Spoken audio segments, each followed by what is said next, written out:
Downtown area and have businesses in the downtown area. Our homeless situation is out of control. It really is for a city this size.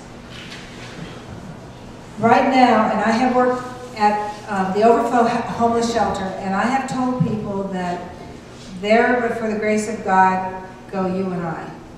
With few exceptions, some people have been on the streets for a long time and that has appeared to be their choice. Most people who are in these shelters now are there because of very bad circumstances that hit them very fast. And so we need to take care of those people and give them a chance to get back into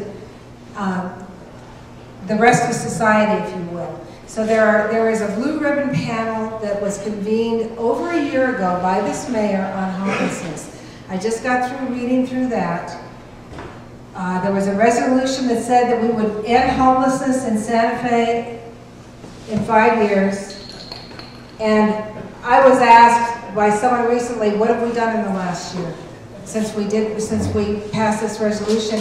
And quite frankly, I couldn't answer that question. The one thing we did do was get some money for the Overflow Shelter, but that's because people will freeze to death on the streets if we don't have it. And thank God for Pete's Pets, because that gentleman came to the rescue at a time when we were not going to be able to have a place for people to come in and stay in the night.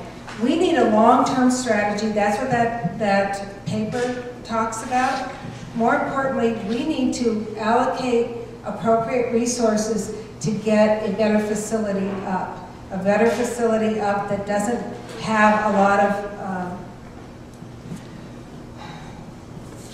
how can I say this? There are some facilities here that do not allow certain people to come in, do not allow people to stay beyond a certain period of time. There are all kinds of conditions in which you enter these shelters. We need one that will just have its doors open for people who need to get in off the street with no question.